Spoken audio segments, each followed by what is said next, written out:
Hello, everybody, and welcome to another episode of the Golden Guardians podcast.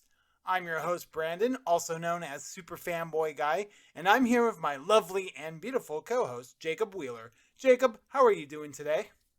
I'm doing good, man. I've never been called beautiful before. That really it hits me home. I don't have like a YouTube nickname either, so I feel not cool. Well, You you know? do have a Discord name, but it's like really impossible to Yeah, dude. say. Smitty Werben Jaegerman Jensen. Like There you I go. you know Yeah, so we have a lot to cover today in this episode. So, what we're going to be doing is Jacob's segment is going to be called like what defines a meta, and the things that he's going to talk about in his segment is definition of a meta, what is a meta, discussion of net decking and anti-net decking. Also he wants to talk about what is a tier 1 deck versus a tier 1.5 deck, what determines a tier 1 from a 1.5. And then he's also wants to talk about play group etiquette, which is, if you're with your play group, what are some things, to take into consideration when you play in a play group. And my segment is probably going to be the biggest out of this episode because we're going to do something called versus system finance. And what that is, we're going to this is the first time we're doing this versus system finance. It's going to be a segment where we talk about 4 different sections, and we're going to talk about cards you should buy, where to buy the cards, how to determine the value of your cards, and we're going to do something called market speculation. And before we go any further, Jacob, I just want to say that we have a sponsor for this episode. Oh, And that's awesome. and I'm super excited because this is like the first sponsor I ever had for any like card game related podcast that I did. And our sponsor for this video is category1games.com. Obviously, many people in the Versus System community are familiar with the name. And we have a special promo code that we're going to give out later in the episode, so make sure you tune in for that. But yeah, special thanks to category1games.com for sponsoring this episode. And I'll kind of talk more about them as we go along. But yeah, great website. The inventory that they have on there is great. They have versus system cards, and they also have like a bunch of discontinued card game singles on there. So like Harry Potter, Star Trek cards, Star Wars cards, all sorts of stuff. So make sure you guys check out category1games.com and just check out their inventory. So with that being said, Jacob, is there anything that you want to talk about before you get started with your segment? Yeah, actually, I think Category One Games sells Magic the Gathering too, and Yeah, some other awesome plays. Yeah, that's a great website. It used to be Cool Stuff Inc. Not the website, but that used to be the main hub for Versus. Was like CoolStuffInc.com, and somebody bought them out. I'm not really sure who. If anybody knows who did in the comments, that would be awesome. But but suddenly, butt like out all the their versus stock was system just cards, you mean, right? yeah, yeah. Okay, not butt Suddenly out their cool stock stuff was in because just I think gone. they're still around. Right. Yeah. Yeah. Their stock was just gone one day, and that was a big one. And then Category One Games came along and started doing verses, and I think it really saved the community and kept it going because I thought all hope was lost after Cool Stuff Inc. Was out of stock for sure. Yeah, and they're definitely the number one website where people are buying versus system singles. But we'll kind of go into more detail later about that in the episode. But For sure. so with that, you want to start on your segment? Yeah. Let's do it.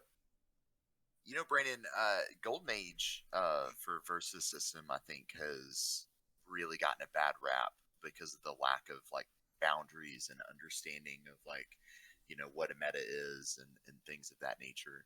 I've Mm-hmm. heard so many people say things like, "Oh, I hate Golden Age. I don't play it anymore. I can't stand it." Mm-hmm.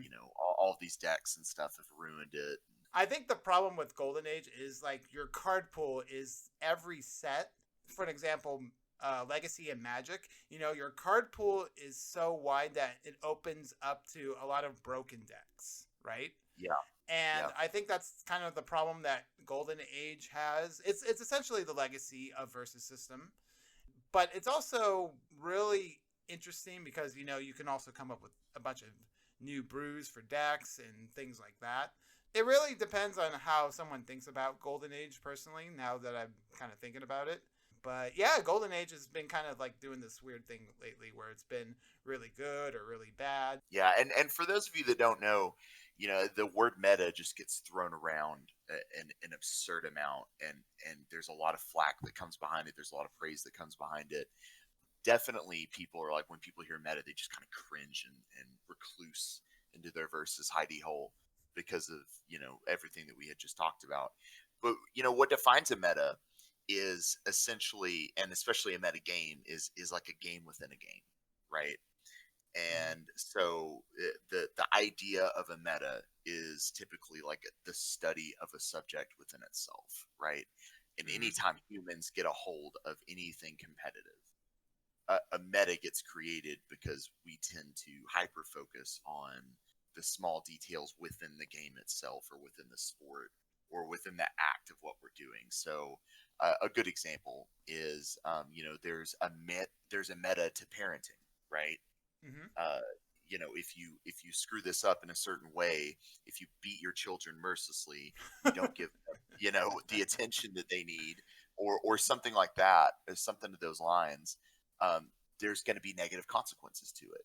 And so the meta of parenting is don't do those things, right? Mm-hmm. And just like the meta to bowling, there's a very specific way that you need to throw the bowling ball, right?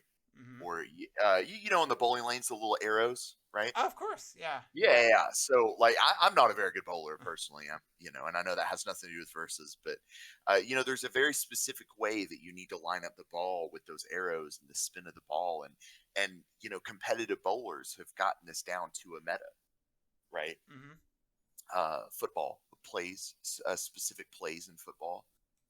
There's a very specific meta of what you should be doing depending on where we're at in the game, what down we're at and stuff like that, right? Mm-hmm. And we see it in card games as well. So that study within itself, you look at Magic, you look at Yu-Gi-Oh, anything like that. There's when you have this vast array of cards, there's only a certain amount of combinations you can really use that are going to be the most efficient, and we see the meta narrow as the sets lessen. So, like, say we were to play Silver Age, right, or Modern Mm-hmm. Age, which I don't think that's a thing anymore. But And by the way, just to be clear too, Golden Age. When we're talking about Golden Age, Silver Age, and Modern Age, and this is definitely something to bring up. Golden Age is your pool of cards come from any set, and obviously there's a banner restricted list. mhm. And Silver Age is, I forget, it's like it's everything from, was it Marvel Team Up? I don't remember the card pool, but your Silver Age, your card pool gets cut. Uh, like certain sets are not legal in Silver Age format. And I then think Marvel Team Up is the cutoff. I it think. is okay. I'm sure somebody will correct us. Yeah, Yeah, somebody correct us, but that's what Silver Age is. And then Modern Age, I think, is like the last 4 or 6 sets, something like that.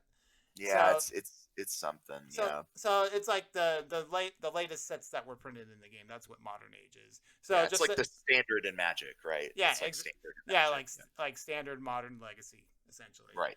Right. So there's a cutoff point with sets that define that format, but I don't remember what it is. But just to throw a little context out to the listeners out there. Yeah, thanks for clearing that up, man. As we move forward into saying like, oh, we're gonna play, Silver Age, or oh, we're gonna play Modern or Golden Age. Our diversity for our sets will obviously change, and if we can only make a very specific combination of like the best cards, right, within that pool, things are just going to be different. We see it with Magic the Gathering, for those of you that play that, or even Yu-Gi-Oh or something like that. If we have a smaller pool, the best decks in the format, like the best combination of 60 cards that are the most efficient, are going to be smaller. So, in standard, you may only have 4 or 5 decks that are like the best, right? As far as like win percentage ratio. But in Legacy, it could be 15 for Magic. You know what I mean? Right. You played Magic before, right? I still play Magic Oh, you still actually. play Magic? Okay, yeah, yeah. So you're familiar with Standard and like the way that things rotate and hmm what's the best and what's just kind of not as good, right? Right, exactly. With that being said, where the I think that where that hatred is there's so many people that attempt to reinvent the wheel, and they want their own. I don't know if it's necessarily ego, but they want their place in that history to say like, oh, I made this deck, I did this, right? They want to have And their like impact on the versus community with saying, "Oh, I made this deck." yeah, definitely, Mm-hmm. definitely. And who doesn't? I mean, I remember, man, I remember in Magic, I would like before a tournament, I would be up all night, like trying to like build a deck before I go to a match. I go to a match tournament, I get slaughtered, right? And I would always be so upset, but at the time, I just refused to just shell out the cash and just Mm-hmm. get the best deck in the format. It was very clearly top eighting at every event in the last like 4 months, and somehow like I thought like me Jacob Wheeler was gonna be able to just like build this deck out of his pile of trash rares and commons and somehow beat these decks that have been established forever, right? Right. And that's one of the issues that I think that we run into, and I have a really interesting story about that because that this kind of ties into net decking and anti-net decking. I'm sure that you've heard I don't net deck. Oh man, I hear that all the time, Mm-hmm. right?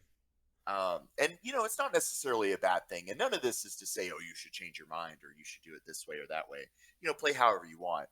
But when people say that, this is basically what you're saying. When you're like, I refuse to net deck, you're saying, if we're playing football, I refuse to do a Hail Mary play. I refuse. I won't do it.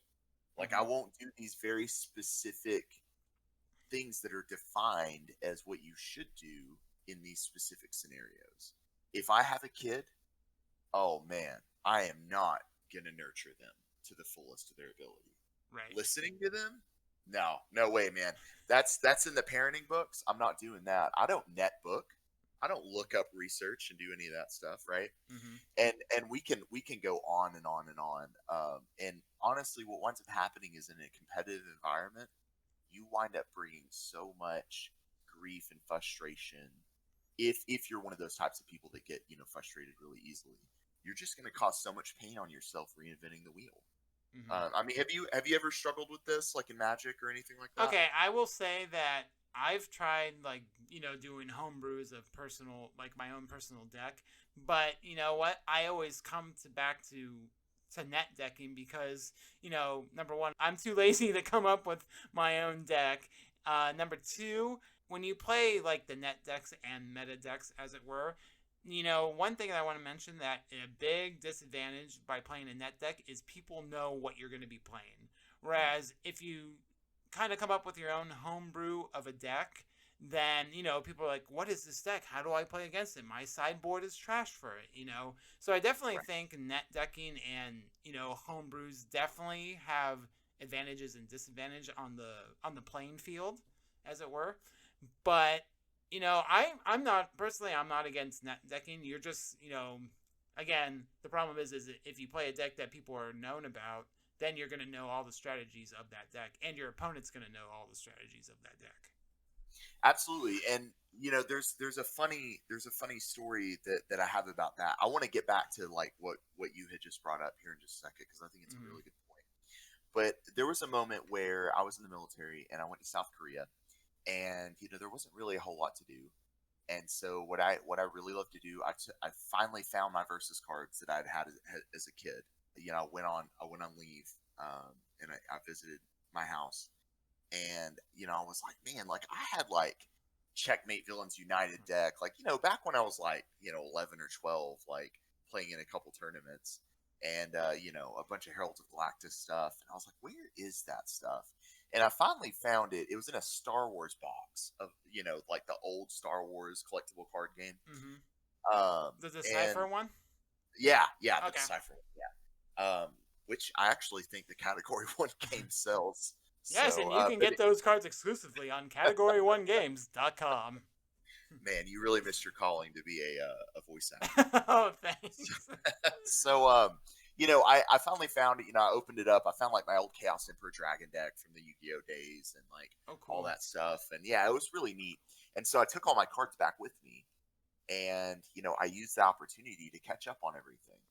And I was thumbing through my cards, and I was like, man, I really like Mental. I really like the X-Men Mental deck from like way back in the day. Oh There yeah. was a there was a Silver Age X-Men Mental that like just came out of the woodworks with like Captain Boomerang and like White Tiger, back when all that was like Silver Age. And like, it just like randomly showed up, and it was like a control X-Men Mental deck. It was awesome. I loved it. It reminded me so much of Magic. It was so cool. And I was like, I'm going to put my own spin on this. I'm going to make the best X-Men mental deck possible. And so, man, I made it my goal when I was in South Korea for like every amount of time that I had that was free. I went into the think tank and I studied it, but what I didn't do was net deck. I told Hmm. myself, I'm not going to net deck. This is going to be my own thing. Man, we're looking at like a solid 8 months of me Wow. like really, and I took it seriously too, man. I grinded it out, and I had it down.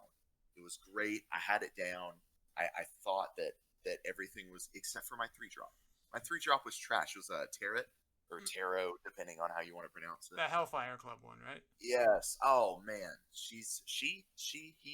I She. can't I think remember. it's a she. Yeah. I think it's a she too. We probably shouldn't assume the gender though. So she, I was like, man, like she's so terrible. Like I don't know where we get off in thinking that just KOing a 3 drop to flip a plot twist face down, or whatever its thing was at the time. And I think that's what it was, or flip a is resource is face that the down. is that the oh, you know what, I might be thinking of something different. Is that the one where you reveal the top card if it's a mental, put it into your hand? Or am I thinking of something different? I thought it was. You might hear clicking. I'm gonna look this up. Okay. I thought No that problem. it was when it gets stunned or something. You can like reveal, or you can KO her. No, you're right. Yeah. Yeah, Okay. I thought that. Yeah. My Okay. bad. Okay. Yeah. At the start of the combat phase, read the top card of your deck. If it's a mental card, put it in your hand. Right. Right. Okay. Still, 4 defense stats. I never kept her on the board. Right. Like it just, she was terrible. She wasn't very good. This is And tarot that we're talking about, right? yeah, So yeah, the okay. Hellfire Club. Yeah, Okay. mental. Yeah. So anyway, and I specifically remember wanting to find a solution, Hmm. and I wanted to stall things out a little bit. And man, there was this moment where I was like, "Oh my gosh, I can use." I think it's like Utopia or Psylink or something. Basically, I can make my mutants energy as well and cross them over, and I Oh, can okay. start using magnetic force. I think is what it's called. It's basically you exhaust one of your own energy characters, I believe, and then you can exhaust a character on the other side of the board with a cost less than what you exhausted. And I was like, this is so cool. Like, this is awesome. But it was still so clunky, and it wasn't really working out. I finally figured it out, man. I was like, this is 8 months later. I trashed the whole idea. And I was like, Doctor Doom, 3 drop. Why am I not just running 3 drop Doctor Doom with this mental list? Hmm. And run a mystical paralysis instead of the magnetic force for the energy. I don't have to team up anybody, and I can just exhaust Doctor Doom, stall it out, bring out the Galactus. I'm good to go, right? Hmm. And man, I was so happy with myself. I was stoked, dude. This was 8 months in the making, right? Right. I come across an article about X Mental, and it was the same list. I swear I never looked it up. I never did anything. Like, this was my own creation. And after all of that work, I realized that the work was already done for me. And it didn't make me feel very good. I felt like I wasted a whole bunch of time. I mean, I learned nothing. Like, it was an absolute time waster. And not everyone's experience is going to be like that. But when we talk about reinventing the wheel, I mean, that's what I'm talking about.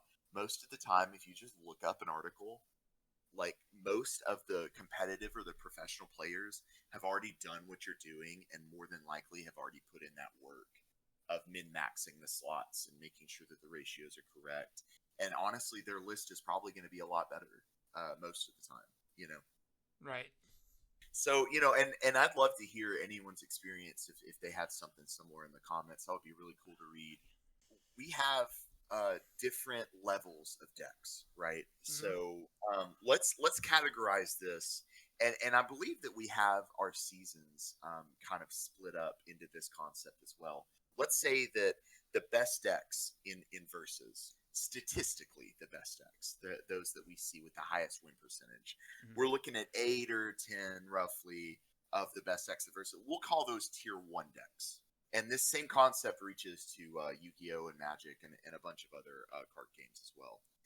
Next, we have like tier 1.5 decks, and these are almost like your gimmick decks that, like, if you're not prepared for it or you're not sure what you're up against, you can still lose really badly. And in fact, if that tier one, if every deck in that tier one list was banned, these tier 1.5 decks are so good they would become the new tier 1, right? They would become the new crazy overpowered decks, right? Right. And these decks are only kept in check by the tier 1 decks, right?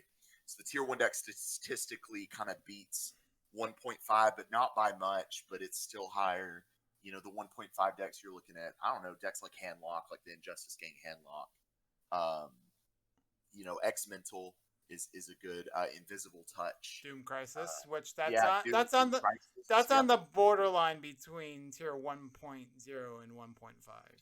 it is, and that's the whole point. Is that they kind of dance back and forth. But Mm-hmm. if we were to play it against everything else in the meta, it's very obvious that either it's not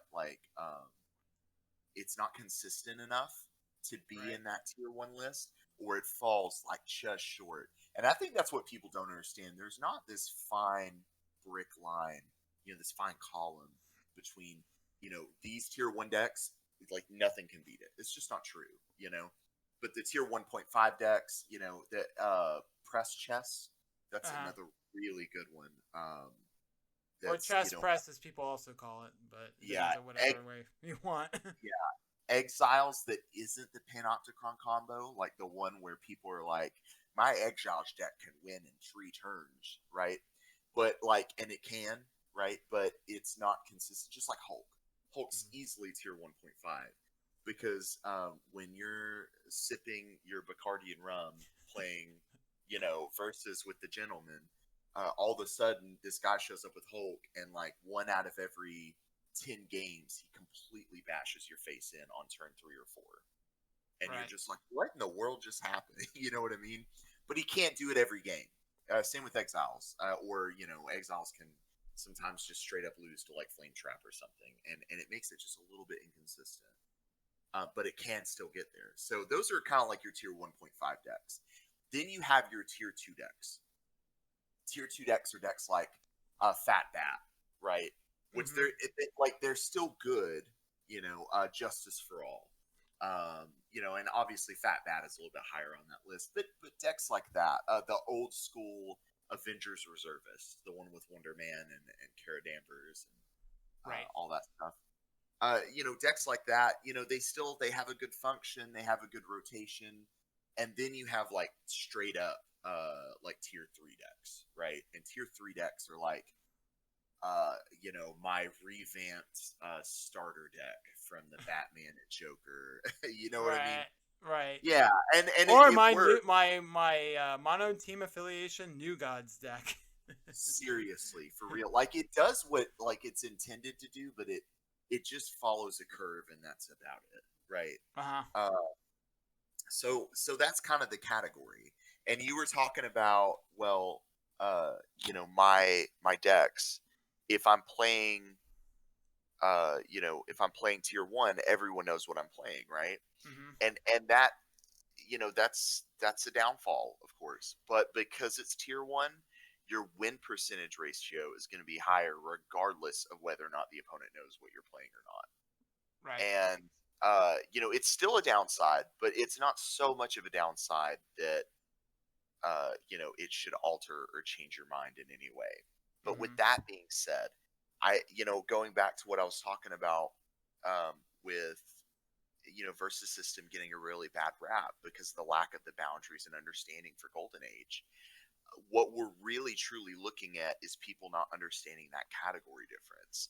And furthermore, people not understanding like the etiquette for playgroup. And I think this is going to be a big one, right? Mm-hmm. I'm sure that you've experienced this as well. I know I have, where everyone is just just hanging out, sipping on their rum, and then all of a sudden, we're all playing like our, JSA Brotherhood team up deck, or our crappy scroll deck, or my Revenge Squad deck. You know what I mean? Like, Right. and then all of a sudden somebody rolls up with Spider Stall and just raffles over everybody. And everybody's starting to be like, okay, like this is becoming toxic. Yeah, like I'm sure you've had this experience, right? Okay, so this is so we're talking about play groups in particular, right? Yeah. We're at that point. Okay, so I will explain to you what my play group, like what we do for my play group, and what we typically do. There's about probably 5 or 6 of us in a play group, and we mostly, in the beginning, we'll maybe do a couple of one-on-one matches, and when we play those one-on-one matches, like, okay, what deck are you going to use? Are you going to use like a top tier deck or kind of like a fun deck that you're trying Yeah. out? My fun decks are usually, let's see here. I have an all EA X-Men deck. The Yeah. play for fun, my all EA Gotham Knights deck. Obviously, they're not going to be great because I'm limited the cards I can use since they're all EAs. Hmm. And I also but I play. And then what else is kind of? I'm trying to think what else is Jink. Oh, I have an Insanity deck, so I don't know where Insanity really falls in terms of like tier 1.0 or 1.5. But I have just like my own Arkham Inmates build that I like to play for fun as well. Also, the Captain America Iron Man deck is another deck that I play for fun. But sometimes we'll play competitively, and that's when I'll use my competitive decks like my Spider Stall deck or my Trinity deck.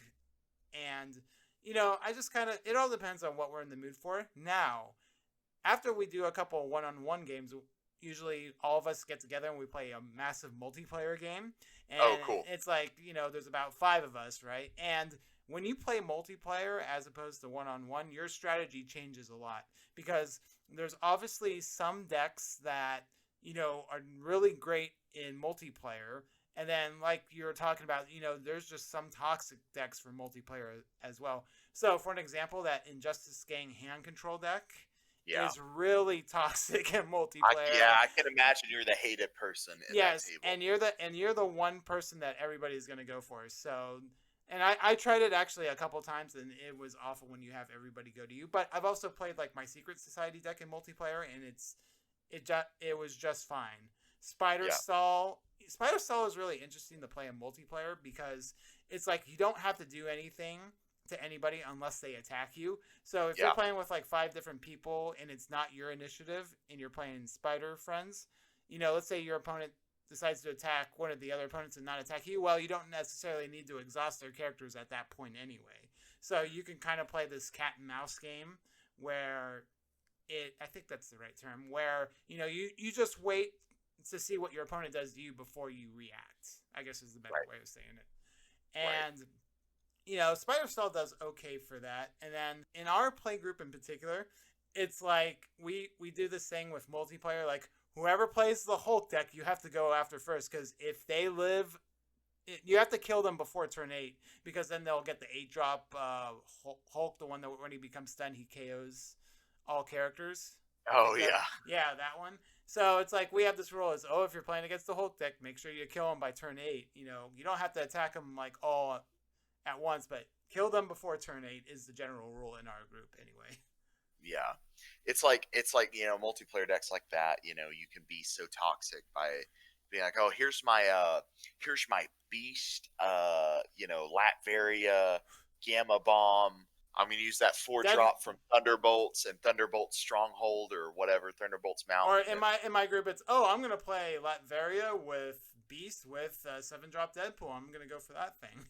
yeah, yeah, definitely. All of a sudden, like, yeah, you can be toxic without really playing tier one. But I think that what's important, and I do this every time somebody hits me up on Discord for a game, we always sit down. And I'm like, okay, what tier are we playing? Mm-hmm. If we're playing tier, you don't have to tell me what deck you're playing. But if we're playing tier one, what I don't want you to do is be like, hey man, like I'm new to the channel, like can we play? I'm like, yeah, man, of course. And then they're like, all right, well I only made on, OCTGN, like I've only made a deck with the cards I own, and I only own 4 starter decks. And like I'm queuing up with like Quick Voltage or like Bosun Buddies, and I'm just like going to town.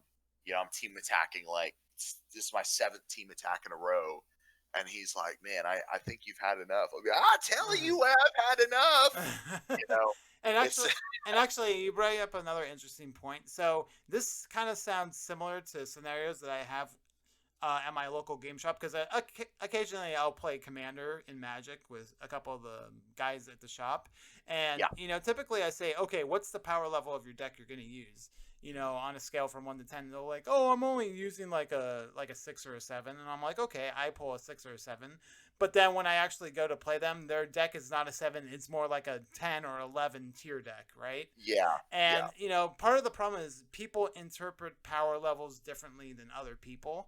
So I think also going with this talking about, tier decks and tier 1.0, 1.5, it's definitely important to establish, what you define as that. Like I may say a tier 2 deck is Spider Stall, right? But you may think it's like powerful.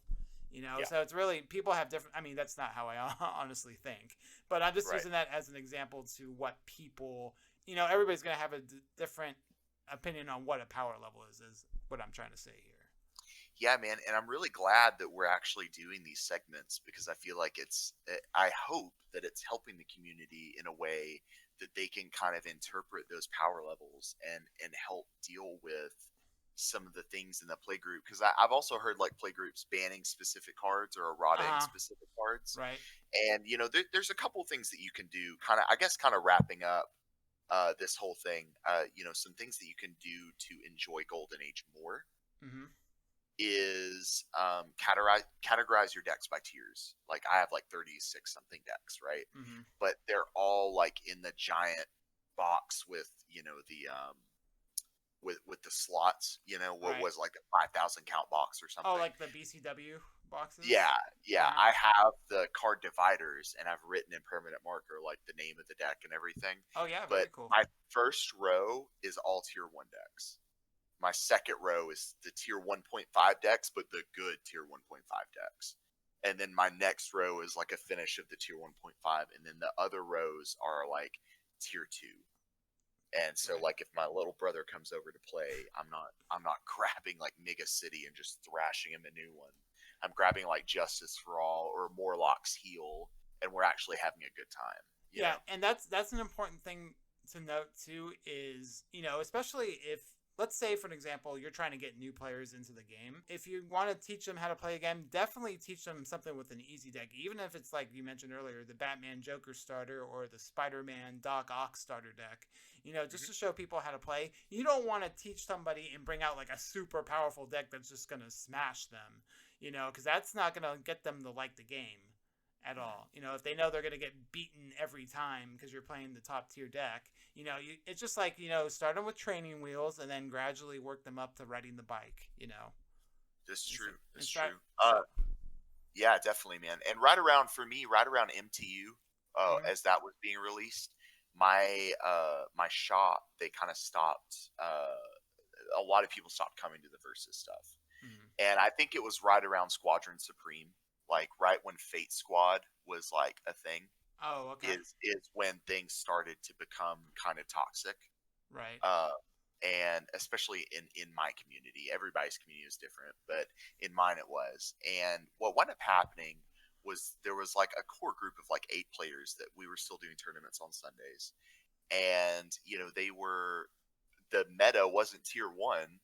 The meta, I mean, I guess according to today's meta, it was more like tier 2. But I was running Fate Squad, which is more like a tier 1.5. I mean, you can really thrash somebody with Fate Squad if they don't have an answer. Right. And you're familiar with that deck, right? Yep. It's Yeah, the Fate artifacts of Squadron Supreme. yeah, Mm-hmm. yeah. Just the OG Thunderbolt Squadron Supreme list, Right. and then we added a couple of Marvel X-Men cards and the Fate artifacts. But anyway, so I just want to just wrecking everybody. I won first place like gosh, like 2-3 months in a row. Oh wow. Just out of 8 people. I mean, it wasn't a crazy accomplishment, but nobody could really keep up, and people just quit. I expected them to just run my list, but instead of conforming, they were just like, it's not worth it, and they quit. So you can really, your mentality, you can really drive out your play group, and that's actually when I stopped playing versus for a long time. Because there was just nobody that played back when I was a kid, and that ego that I had was big. And if I just dropped a tier level, and ran my Doctor Doom, Marvel's Heralds of Galactus set block deck, we probably could have kept things going. And that's I think that's something really to consider. So categorize your decks, have clear communication with everybody in your play group to say, okay, are you playing a tier 1 deck or are you playing a tier 2 deck? And you should have at least one tier 1 deck. I know that many people may be against net decking or something like that, but you cannot net deck a checkmate deck. I guarantee you, even when checkmate first came out, the block tournaments that they ran, somebody has already done your list and probably did it better.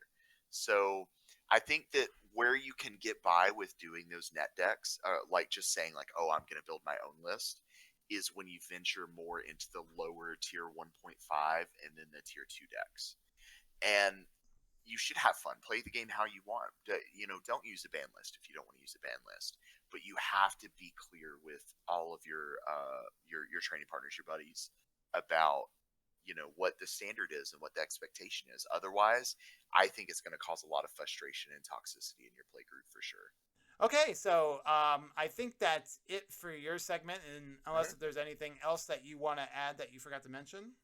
No, man, that's about it. And I guess any closing statements would basically be, nobody is and the whole reason for this episode, nobody's trying to tell you, especially us, we're not trying to tell you how to play. And we're not trying to tell you what decks to play. We're not even trying to change your mind about net decking. For me, I'm trying to offer you maybe a different perspective on why some people may not think that net decking is a big deal. And as we're going through like our season, our first season, understand that these are all decks that you and I pretty much unanimously agree that these are all tier 1 decks. Many people agree that these are all tier 1 decks. One of the highest ratio decks you can play. And by taking your own list, like your own Batman deck, and running it against some of these tier 1 decks, you're going to get wrecked. You're going to get destroyed. And you may win a couple, but if we were to play 100 games, I would definitely come out ahead, or somebody else would definitely come out ahead if they knew how to pilot some of these decks. So, like I said, just take those into account. It may not necessarily be, oh well, it's this one card that's a problem, or we're banning, a whole deck. It may be you. It may be the fact that you're choosing just to play a lower tier deck, when if you just invested in a high tier deck, you would be able to compete when they play theirs, and it might make things a little bit better for your play group. I guess that would be my closing comments. Oh, okay, yeah, and it was definitely a very good segment to talk about here. You made a lot of good points. Mostly the thing that I got out of this is making sure that everybody, you and your play group, are happy with the decks that you're all playing. Nobody's like playing stuff that's too powerful, and you all agree on the power level of your decks. For sure. So, but okay, yeah, sweet. So that'll conclude Jacob's segment on what defines a meta. And now we're going to come into the meat of this episode, which is my segment, which is called Versus System Finance. So let's go ahead and jump into that segment. Okay, so now we're going to start with my segment, which is called Versus System Finance. And what exactly is Versus System Finance? Well, it's going to be a segment where we talk about 4 different sections. As I mentioned earlier, these 4 sections are going to be cards you should buy, where to buy cards, how to determine the value of your cards, and a market speculation. And I'll go into more detail about those as we approach them. So I also want to mention that before we get started on the segment, a lot of the things that we're going to be discussed is our opinion, and other people in the community may disagree with our thoughts, and that's okay. If you disagree with some of the things that we talk about, please feel free to leave them in the comments of the YouTube channel. And, with that being said, I'm just going to go ahead and jump right into it. So The first section we're going to talk about is cards you should buy.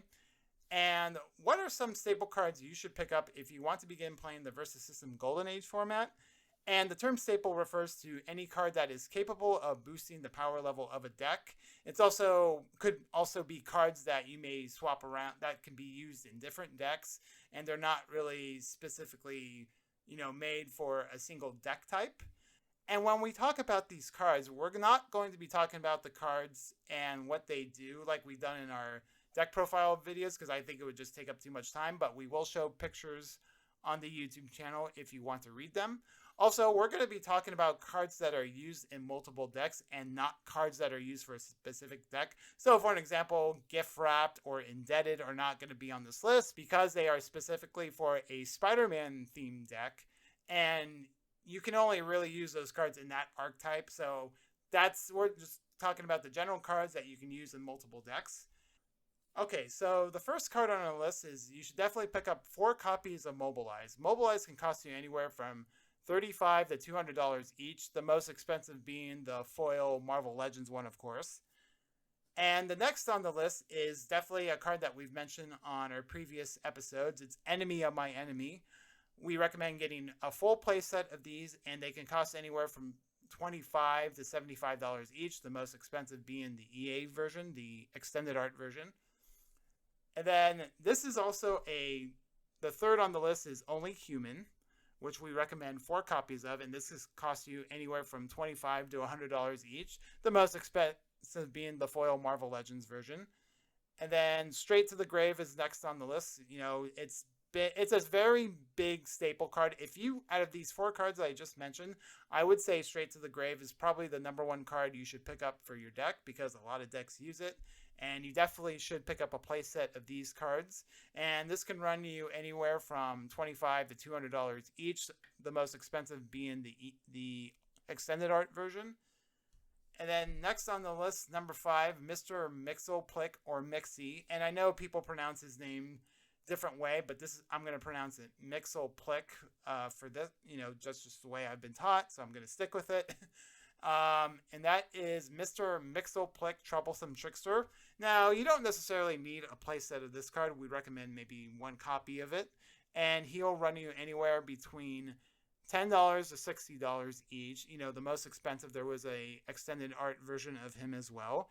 And Jacob actually chose this card as part of our list. And I want to ask Jacob, why did you choose this card in particular? Mainly, I chose him because cards like Straight to the Grave and Enemy of My Enemy, Mr. Mixie's Pitlick, which is the way that I pronounce it, right, is he'll return back to your hand for free every turn if he's in the graveyard or the discard pile or the KO pile. So when you discard Enemy to My Enemy, when you discard him to Enemy of My Enemy, most of the time he's really good fodder for Enemy because you're not running Secret Society in your deck. So he can, by discarding him, you can go get anything, and then you can return him back to your hand to rediscard to things like Swatter Swamp, and Avalon Space Station and cards like that. So he helps manage your hand size to discard effects like Have a Blast and everything that we talked about earlier. So just a nice recursion card is Yep. what it seems like to me. So, okay, cool. Awesome. Okay, so the next card on the list is Clash of Worlds. We recommend you getting 4 copies of this, and they run about $20 each. It is a DC exclusive card, so I've been seeing a lot of these come up on auction, on Facebook and eBay. So Clash of Worlds is not impossible to get. So, it's I recommend picking up that. We also recommend picking up the trifecta, as you may have heard us mention in previous episodes. But you're definitely going to want 1 copy of Soul World, 1 copy of Slaughter Swamp, and 1 copy of Avalon Space Station. Soul World can run you between $5 to $10 each, with the most expensive being the foil version of it. Slaughter Swamp will run you between $2.50 to $5 each, with the most expensive being the foil Justice League one. And then Avalon Space Station, it could be anywhere from $5 to $10, 10 being the most expensive for the foil Marvel Origins version. And then moving down the list, we recommend you picking up 4 copies of Birthing Chamber. And Birthing Chamber is can run you between $13 to $40 each, the most expensive being the EA version. And then next, we recommend you picking up 4 copies of Pathetic Attempt. And this is a fairly cheap card. They run about $4 each. And it was printed in the Coming of Galactus starter. And also printed in that Coming of Galactus starter is Omnipotence, which we recommend you getting 4 copies of. And they run about $3 each. And then another card that we recommend from that same starter deck is Human Torch Herald. And typically most decks only play 1 copy of him in a deck. But, for $2 each, we recommend definitely picking up a full playset because he may be one of those cards that you may want multiple copies for multiple decks. And now, just as kind of a side note, I just want to talk about the giant size Galactus starter for a moment, where we just talked about the last 3 cards, and a really good way that you can purchase all 3 of these cards at once. So the average price for this Galactus starter is about $15, and that's a really great deal. And here's why. There's Marvel exclusive cards in that starter, and they could be worth anywhere from $2 to $15. There are 20 different Marvel exclusive cards, and you get 5 random ones in the starter. So the worst case scenario, you pull 5 $2 cards, which totals $10. But on top of that, you also get 3 copies of Omnipotence, which they're $3 each, and 4 copies of Pathetic Attempt, they're $4 each. So if you add just those cards together, you get 10 plus 9 plus 16, which is $35. And you just spend about $15 on the Galactus starter. You definitely get more than what you paid into it, which is, is just phenomenal. And I forgot to mention, you also do get the Human Torch Herald in there as well. So, that brings the total to about $37, and you just paid $15. So great value. So if you're somebody that's still looking for those cards, I would recommend picking up the giant size Galactus starter for sure. And we actually have more cards on this list, but in the interest of time, I think we're going to save them for a future episode. But there's definitely more cards that we want to mention. But for that, I am just going to kind of just stop it there, and we're going to move on to our next section.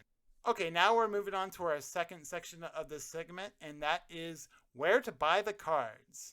Now, we have a big list here, and usually when people are looking to buy single cards, or maybe, any Versus System product for that matter, the number one place that people, they tend to go to is eBay. Now, eBay is not really terrific for single cards because I've noticed that the prices of the cards seem to be a little bit more expensive on there. But who knows, you can get lucky at an auction and get something, for example, sealed product or play mats that you can't find anywhere else. And if you're bidding on a single card, you have the potential to get it lower than what it's actually worth. So eBay is usually people's default website to go to try to find singles. But, you can do it. But I normally don't do it a whole lot. I may search for a sealed product every once in a while. But, eBay is definitely the first one to mention on this list. And the next place you can go to buy single cards is, we mentioned that they are the sponsor for this episode, but they are still a really great website, and we emphasize how much this website, it's definitely really great to find Versus System singles on here, and that is category1games.com, or Cat1 as other people refer to it. It's the best place to buy Versus System product and other discontinued card games as well. They have a huge inventory of cards, and the inventory is updated on a regular basis, which is always nice. And usually people in the community they use Category 1 games as the number one place to determine the value of cards in terms of trading and maybe even selling for that matter. And we kind of consider this as the TCG player for Versus System. Scott Church, who is the owner, is an active member on the Versus System community. He will post in the Versus System collective group on Facebook when he gets new inventory. So for an example, he'll post pictures of newly acquired cards and say something like, oh, I got these cards from a huge collection and they will be on the website later today. So he definitely gives the community the first crack at getting these cards, which is, I've never really experienced that with any other, card game website. So it's really awesome that Scott is an active member on the group, and he really, gives people the cards that they're looking for. So that's a big thing about category 1 that I love. And another thing that I love is they offer free first class shipping with orders of 35 or more on single cards, which that's pretty good if you're looking to buy like a bunch of cards for your decks. And the last thing I want to talk about them is they have this really awesome policy that they do that they will combine shipping and refund the difference in shipping costs if you make multiple orders within the same day. So, for an example, let's say my first order, I order $40 worth of cards, I send the payment and everything's in the system. So, let's say I'm building Mega City and I got the cards and paid for the first order, it's in the system, order's been placed. I go back to my deck and I decide, oh, you know what? I forgot there's a couple cards that I forgot to add on my first order. Let me go back and make another order. So you do a second order on there, and let's say the second order is $20. So you end up paying $4 extra for shipping. Well, what category 1 games will do is if they notice that you have those two orders and they're from the same customer, Category 1 will actually combine your two orders in one package and credit you back the money you spent on shipping on the second order back to your account. So it's really, don't worry about paying for shipping if you forgot something, because he'll just refund it to you.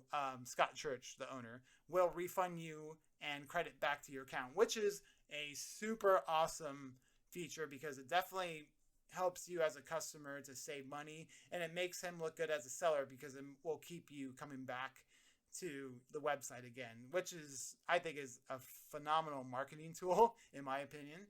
Now, the thing about category 1 is that they're not going to have every card that you're looking for, but they have a huge inventory of cards, and definitely great if for new players if they're looking for like new commons and uncommons. But there's some EAs that are really hard to find that they don't have on the website. And you also have to constantly check the inventory of cards when they're added on the website because other people may get the cards before you can check out. So that is, one thing to consider when you're shopping on category1games.com. So the third website on the list is going to be one that not a lot of people heard of a lot, but that one is bstwcollectibles.com. They still carry Versus System singles, playmats, sealed product, and all that stuff. However, their inventory is not as good as Category 1 games, and some of their cards are actually more expensive.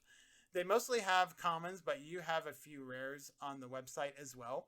And most of their out-of-stock prices, you can tell that they haven't been updated for a long time.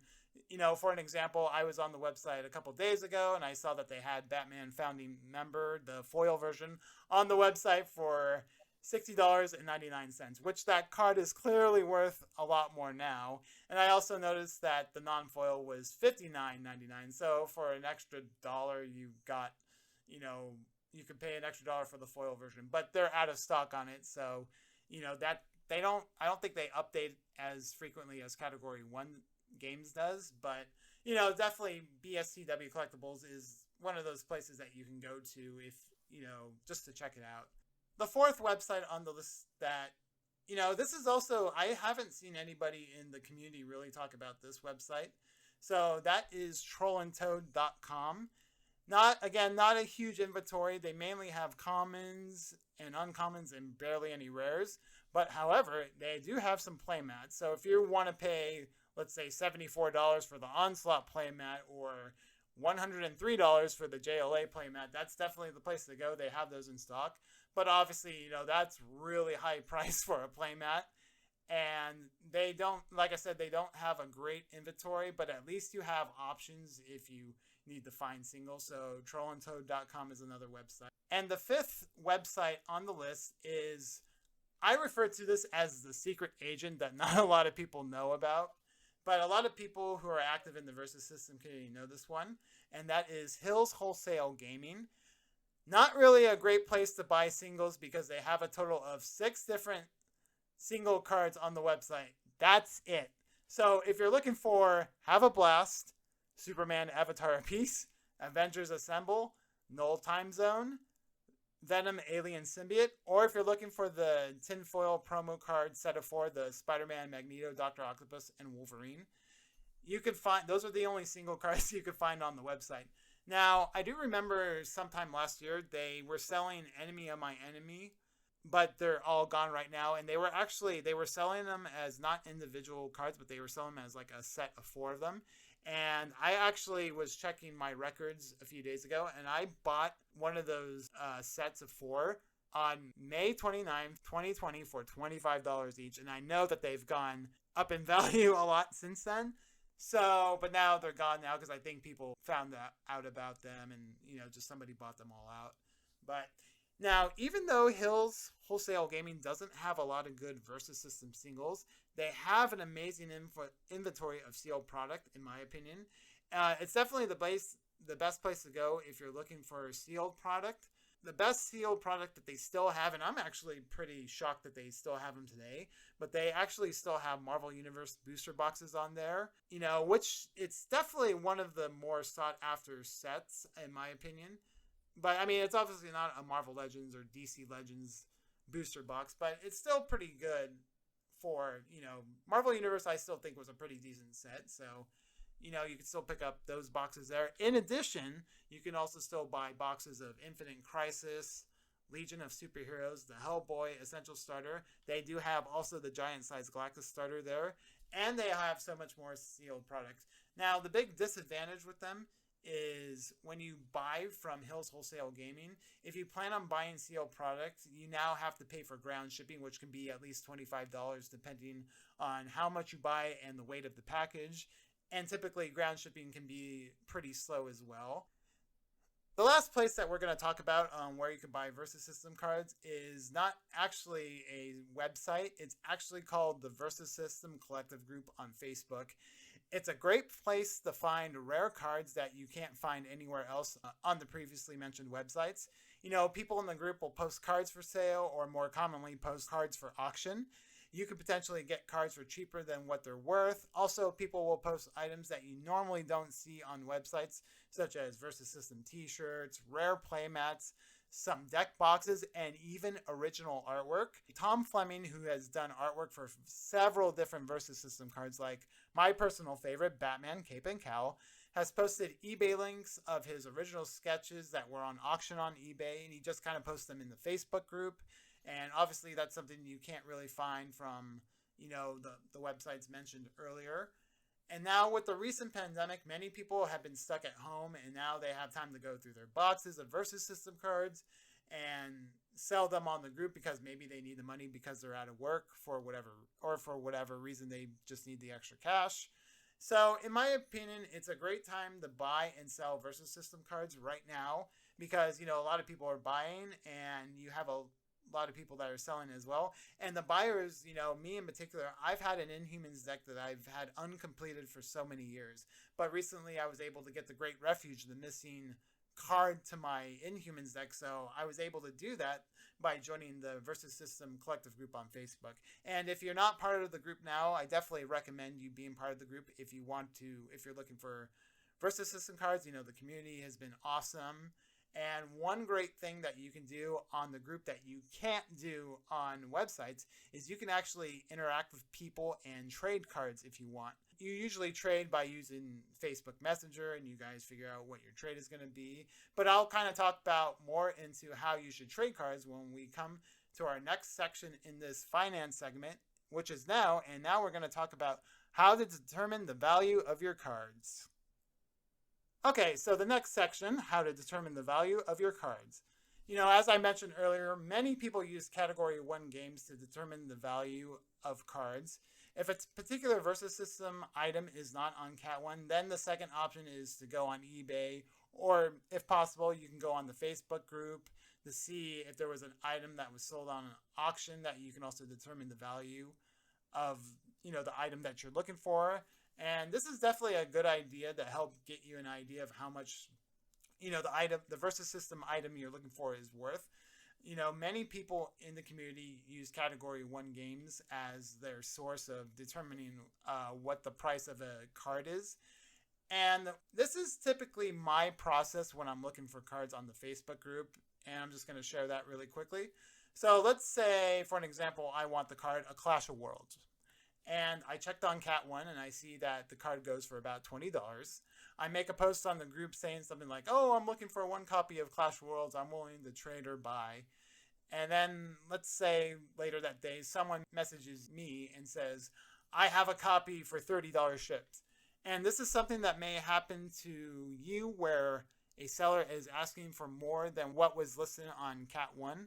So the question you ask yourself is, should you pay $10 more than what the card is worth? And these are things to consider.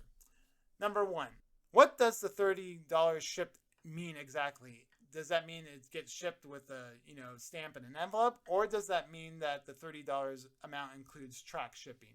And track shipping is usually about $4 within the US and more if you're located outside of the US, obviously.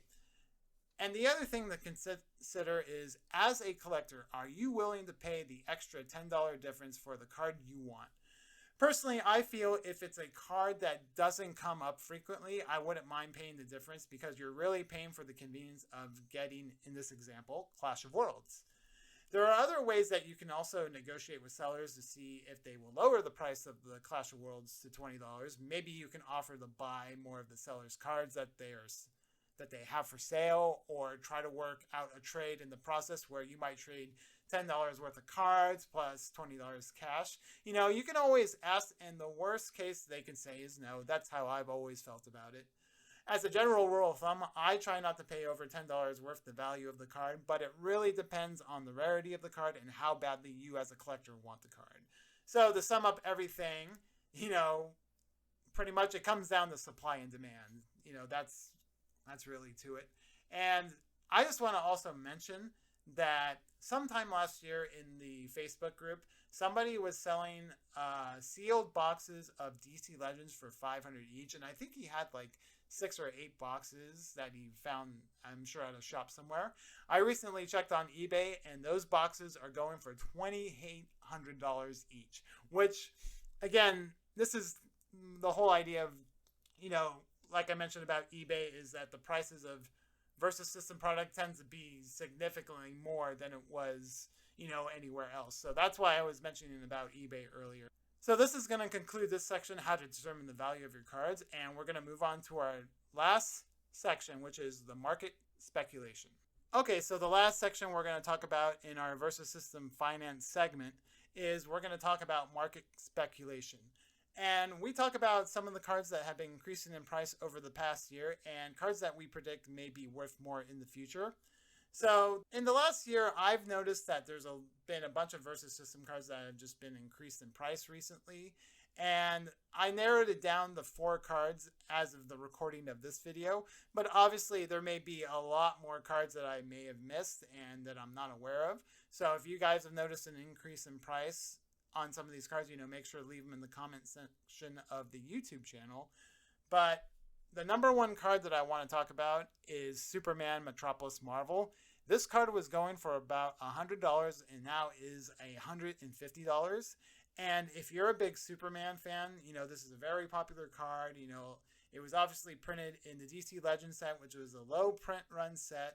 And the value of this card has been going up a lot lately. So that's also something. So if you're a big Superman fan and you need Metropolis Marvel, definitely consider picking it up. I know the 150 price tag is a lot, but it does have the potential to go up. But that's like a 50% increase over the past year, which is pretty huge in my opinion. So if you're definitely a Superman fan and you want to build like the world's finest deck or some kind of Team Superman deck, definitely, keep this on your radar.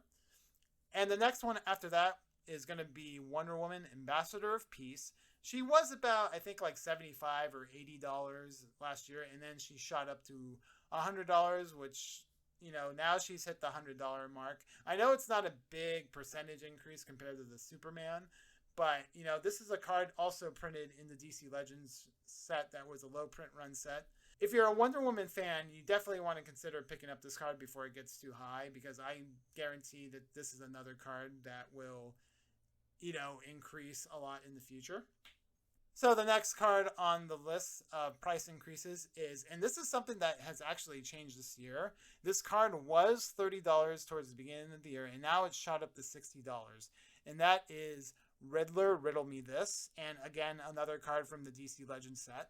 But he is, and it's really interesting that this card has doubled its price within a few months, because he's only really used in the Secret Society deck. I don't know anybody else that's used him in any other decks besides that. So if you're looking to make the Secret Society deck in the future, definitely try to get a hold of this Riddler card, because I guarantee you that I think a lot of people, I've noticed that there's been an increase in popularity in the Secret Society deck, and everybody wants to make it because it's just a fun deck. And it could be competitive in Golden Age in the next couple of years, in my opinion, if it's not already, that is. So definitely, if you're looking to make the Secret Society deck, keep Riddler, Riddle Me This on your radar as well. And the last card on the list, which is actually not a DC Legends card this time, because I know the last three cards I mentioned were DC Legends card. So Only Human is going to be the last card on our list that has increased in price. And I remember Only Human being only a $5 card, but now it is shot up to a $25 card. And that's a big percentage increase compared to the other three cards that we just mentioned. Even though it's not a big dollar amount, but the percentage increase is significantly more. And I've noticed people on the Facebook group that they're looking for Only Humans, and it's a card that, as I mentioned earlier, it's one of the cards that you should pick up, because it helps deal with a lot of problematic cards. It's the answer that helps you win the game. And so if you have a chance to get Only Human, you should definitely pick it up as well, because I guarantee that card will also, it might hit the $50 mark, within the next year or two. I could see you doing that. Yeah. Yeah. Okay, so the next list is the cards that we predict will increase in price in the future. And personally, I've noticed that a lot of people have been looking for and have been selling a Clash of Worlds, and right now it's about $20 each. I definitely think this card will increase over time because of just the popularity of making characters not unique for the turn, and it opens up to a lot of fun character decks. So if you're like a Batman fan, you could put this in a Batman themed deck and have all your Batman characters be non-unique. So I definitely think that this is a card that'll definitely become more valuable over time. And then the next on the list is Crisis on Infinite Earths, and this is a card that hasn't really gone up a whole lot in the past couple of years. It's currently worth $15, but there's something to me that I have a feeling that the Doom Crisis deck is going to become more popular, and when that deck becomes popular, people are going to want these Crisis on Infinite Earths.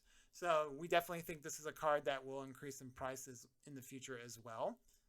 And then next is Straight to the Grave. Straight to the Grave is just a staple card in so many decks, and I'm surprised that it still has a price tag of $25, and it hasn't really changed a whole lot in the future. And this is $25 for the Justice League version. We've seen a increase in price on the DC Legends one, recently, but the Straight to the Grave is definitely going to see a significant increase, in its value over time. Another one to consider too is Batman Cape and Cowl. He's currently $15 each, and he is also a card that, again, with Straight to the Grave, hasn't really gone up a whole lot in the past couple of years. And I think the reason why he hasn't gone up because he is a 6-drop, and it's you're probably, and when you're playing Golden Age, you're dead by turn 5. And if he's a turn 6, then it might be kind of awkward in terms of that. But I definitely think Cape and Cowl has the potential to go up. Maybe not by much, but at least by $5 or $10. So Batman Cape and Cowl, definitely a card on our radar for cards to increase in price over time. And continuing with another Batman card is Batman Founding Member from DC Legends. It is currently $75 each, but I guarantee you in the next couple years, this card will probably hit the $100 mark, only because it's just a really good card. And again, it was from a low print run set, so definitely something to check on the radar as we go into the following years.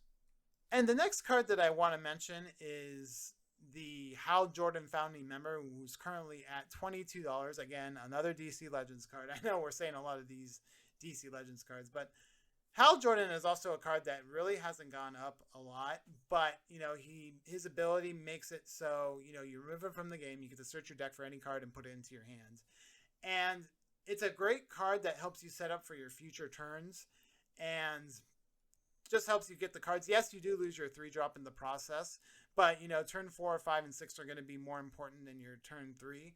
So I definitely see Hal Jordan at least hitting the $40 mark in the next couple of years, personally. But again, this is all speculation. Yeah, so now we are going to come to our last card on the cards that we predict will increase in price. And this is obviously no stranger to the Versus System community. It is the Spider-Man Ultimates card. This card is currently $150. I remember, I think last year it was about like $100 or something like that, $120. I do remember a time when they were selling for $25 each, and this was like probably 10 years ago. And the Spider-Man Ultimates, I guarantee you this will hit the $200 mark in the next few years because it's such a hard card to find. It's a staple card in the Spider Stall deck. If people are listening to our podcast and they listen to the Spider Stall deck, they're probably going to want to make the deck, and that means those Spider-Man Ultimates will be a really hard card to find. So actually, the Spider-Man Ultimates should have probably been, if what's the best way to say this? If you're looking to make the Spider Stall deck, you should definitely, this is like a staple you need for that deck. And I know we talked about the 2 different deck profiles. Jacob didn't use this one in his deck because he uses the Cardiac instead. But if you're looking, I would recommend picking up this card if you're making the Spider Stall deck. Definitely. I think that with this, we're looking at 2 different angles. We're looking at from a competitive Golden Age standpoint. Right. We're looking at also from a friendly standpoint too, from like a tier 1.5 or tier 2 deck. People are still going to want to pick these up, and then you have your completionists that just like to collect really good looking cards or cards that are hard to find. I'm really surprised that this isn't already $200, to be honest. Yeah, and I guarantee it'll hit the $200 mark sometime in the future. But so yeah, that concludes it for my Versus System Finance segment. If you guys, hopefully this segment will give you guys an idea on how to look for Versus System cards and determine the price and where to buy the cards. But that's going to conclude it for my segment. I don't know, Jacob, is there anything that you wanted to add before the segment's over? Go pick up Have a Blast. Go get them. Oh, yeah, that's true. I think that they're on the up and up, and I think that in the next couple of years, we're going to see Death of the Dream and Have a Blast pretty up there in the $7 to $10 range, I believe personally. Okay. And then what's the other one? Mr. Freeze. It's like I think it's a 6-drop from DC Legends. Is that the Secret Society one? Yeah, he's actually like relatively cheap. And it's weird. It almost seems like he's gone down in price. Go get him. He's before he shoots up to be a $20 card. Yeah, definitely. Yeah, and even if you're not looking to make the Secret Society deck, at least have it in, use it for trade bait. If you're not planning on making the deck, use it for trade bait for a deck that you would want to make.